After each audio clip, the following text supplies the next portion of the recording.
បេសកកម្មរបស់អ្នកសារព័ត៌មានជិត60រូបទៅកាន់ដែនដីភូមិភាគឦសាននៃប្រទេសកម្ពុជានាពេលថ្មីនេះបានបន្សល់ទុកនៅកម្រងអនុស្សាវរីយ៍ជាច្រើនអំពីភោគផលធម្មជាតិកសិឧស្សាហកម្មនិងតំបន់ទេសចរណ៍រួមទាំងស្នេហាសាសងដែលផ្ដើមចេញពីឧបតហេតុបែកកង់រថយន្តហើយរហូតដល់បង្កើតបានជាបទចម្រៀងដ៏ផ្អែមល្ហែមដែលលោកពុយគាជាអ្នកនិពន្ធបានរៀបរាប់រឿងរ៉ាវទាំងនោះតើផ្អែមយ៉ាងណាទៅហើយតួអង្គណាទៅណោះដែលស្ថិតនៅក្នុងសាច់រឿងនេះចង់ជ្រាបច្បាស់សូមអញ្ជើញស្ដាប់ដូចតទៅ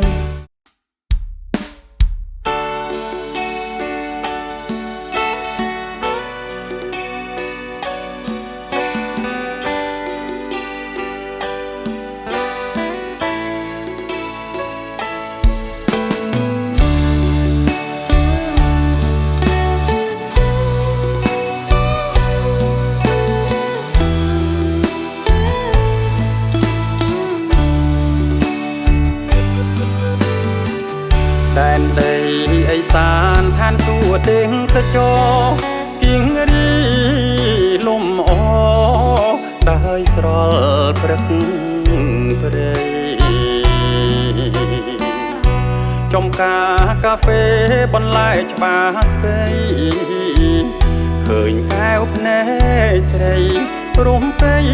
ស្រទន់ចុះពីលើភ្នំពុំទាន់ផុតខេត្តចៃដន្យជួបមហេតុបែកកង់រថយន្តអ្នកស្រុកតែងផ្ដាំសុំពរប្រងព្រំភ្នំដោះក្រមុំពុំអើយរំលងសែនមនោរមនាំខ្ញុំស្រមៃ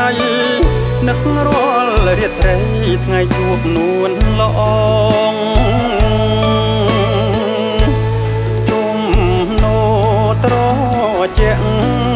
ទាំងចិត្តអូនបងរាត្រីសាសងរិទ្ធចំណងស្នេហ៍មណ្ឌលគិរី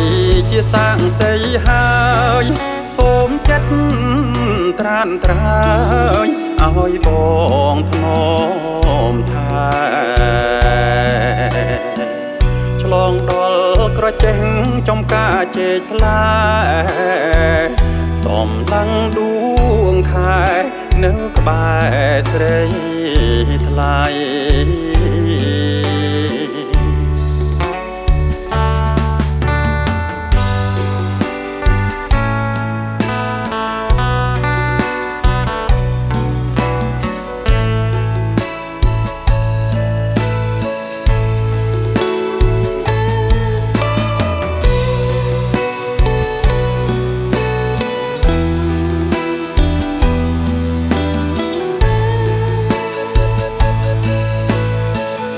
អូនថាជ័យទុំផ្អែមឆ្ងាញ់ពីងសាឲ្យដួងចិនដាជាប់ក្តីអាឡ័យស្រណោះវេលា3យប់4ថ្ងៃសាងស្នេហ៍និស័យដែនដីអេសាន